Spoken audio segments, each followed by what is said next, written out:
Hello everyone. Today I'll be going over section 4 of option B, which talks about carbohydrates. So the objectives or the main points that I'll be going over are that carbohydrates have the general formula CXH2OY, and Hayworth projections represent the cyclic structures of monosaccharides. Monosaccharides contain either an aldehyde group or aldose or a ketone group, ketose, and several hydroxyl groups.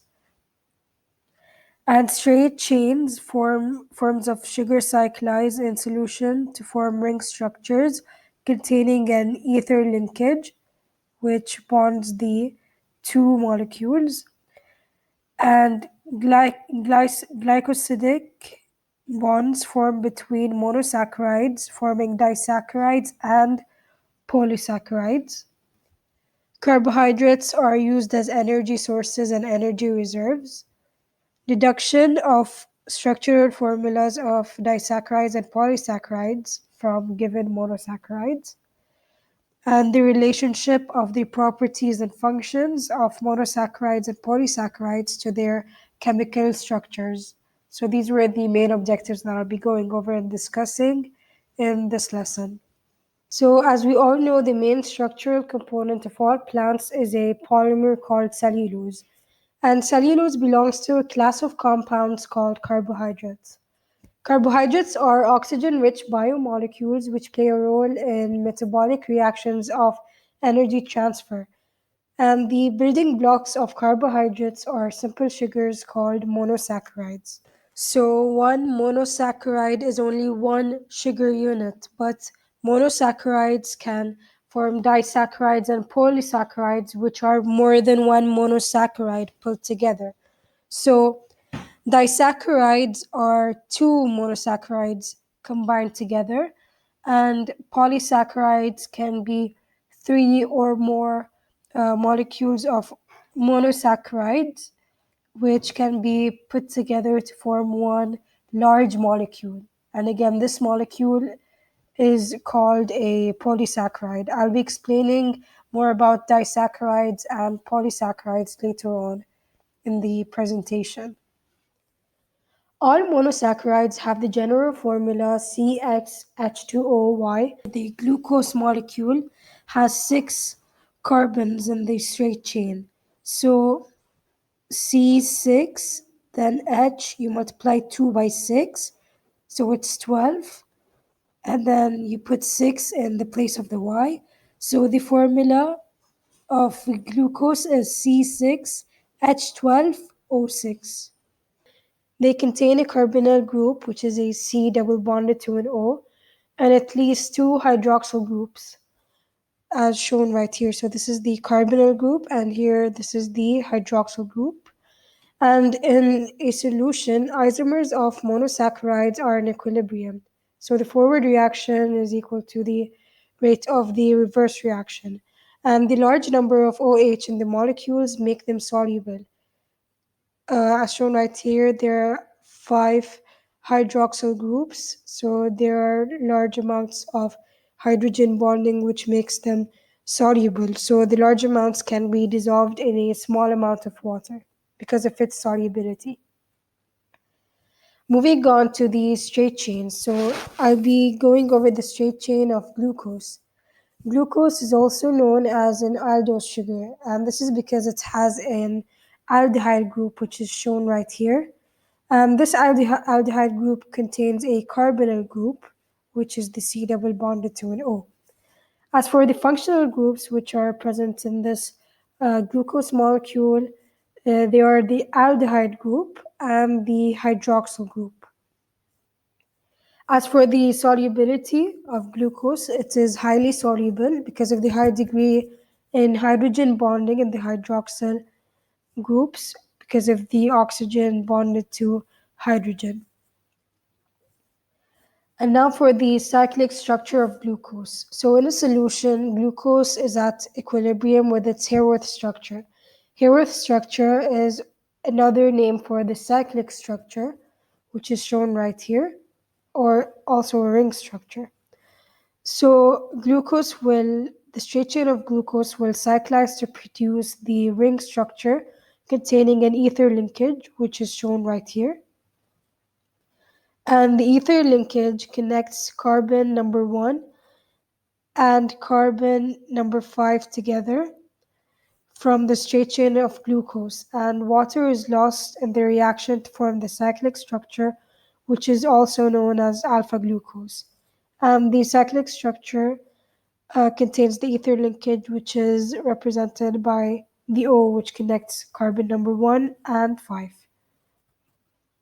Carbon number 1 right here and carbon number 5. So now moving on to the straight chain of fructose. So fructose is also known as a ketose sugar because it has a ketone group, which is shown right here. And this ketone group also has a carbonyl group. And the functional groups that are present in fructose are the ketone group and the hydroxyl group. As for the solubility, fructose also has high solubility because of the high degree in hydrogen bonding, because of the many hydroxyl functional groups present in the fructose molecule. As for the cyclic structure of fructose, so in fructose, to create the Haworth structure or the cyclic structure, an ether linkage is also needed. The ether linkage connects carbon number 2 and carbon number 5 together to form the cyclic structure, which is also known as beta fructose.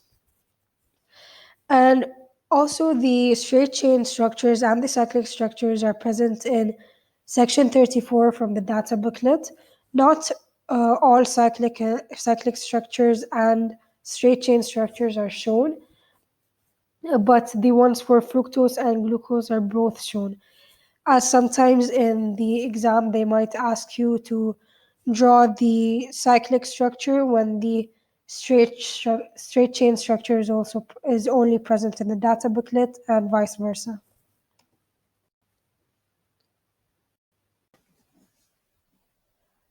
Moving on to disaccharides. Disaccharides are formed from monosaccharides in condensation reactions. Like monosaccharides, disaccharides dissolve in water and are called sugars.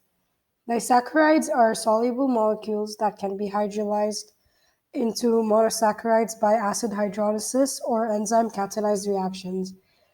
So this reaction shows the formation of maltose, where two glucose molecules react to form maltose and water.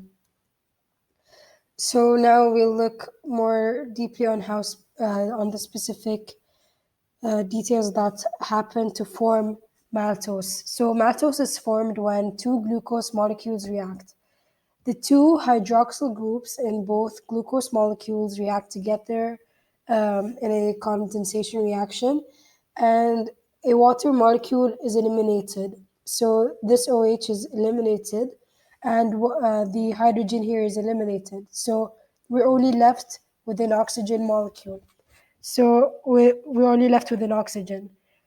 So the elimination of water then moves on to form a glycosidic link between the first carbon of the first molecule and the fourth carbon of the second molecule. So this link is a 1,4 glycosidic link because of the link between the first and fourth carbon. And then one of the products of the reaction is also water, so it is added in the products to balance out the reaction. As for sucrose, it is formed by the condensation reaction that occurs between glucose and fructose. So the two hydroxyl groups react together, the same as what happened for the formation of maltose. So one hydroxyl from the glucose molecule and the other from the fructose molecule. And a water molecule is also eliminated. So this hydroxyl is then also eliminated, and also one of the hydrogens. So we're again left with an oxygen only to form a glycosidic link. But in this reaction, the glycosidic link is between the first carbon of the glucose molecule and the second carbon in the fructose molecule. So this is a 1,2 glycosidic link. And also in the products, there is water as it is added to balance the reaction. And moving on to polysaccharides. So polysaccharides are composed of long chains of monosaccharides and are bonded by glycosidic links. So just like I showed earlier how glycosidic links formed between two molecules, in polysaccharides it forms in more than two or three molecules. So this is an example. So starch, this is an example of starch. So starch is a polysaccharide composed of alpha glucose with 1 to 4 glycosidic links as shown right here. So there are four molecules of alpha glucose and they're all linked between the first carbon and the fourth carbon of each molecule, and it is connected by the glycosidic link, which is an oxygen. So now I'll be mentioning the three most important polysaccharides that you should know. So there's glycogen, starch, and cellulose.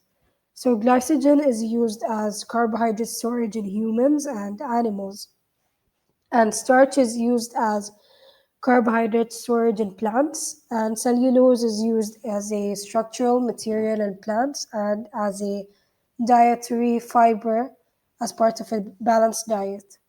So the digestion of polysaccharides involves the hydrolysis or the adding of water of the bonds between the monosaccharides. And enzymes catalyze these reactions in the digestive tracts of animals and humans.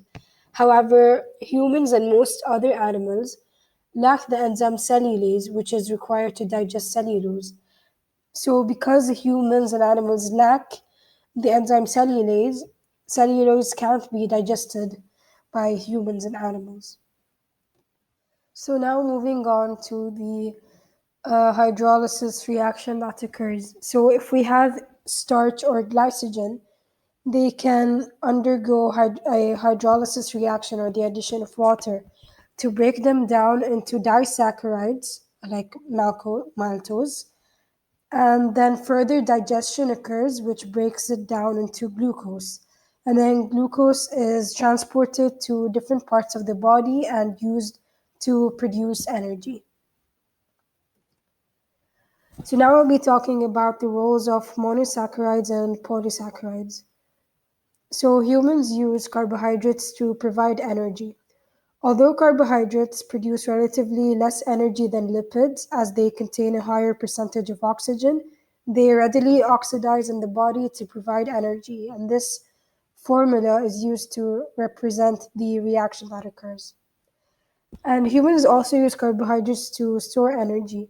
Starch is stored as an energy reserve in the liver of humans in the form of glycogen, which can be broken down when required. Carbohydrates also act as precursors. For example, they are components of nucleic acids like DNA and play an important part in the synthesis of proteins. Carbohydrates also act as a dietary fiber, so cellulose and other plant material like lignin and pectin are not hydrolyzed by enzymes in the human body, but are required to act as roughage to aid bowel movement and prevent diseases such as diverticulitis, hemorrhoids, and irritable bowel syndrome. So these are practice questions that you can answer. I provided two questions and the answers will be provided later on Google Classroom or in this Google Drive. These are also some of the links that I found helpful, which helped me to understand this topic, so you could check them out. Thank you.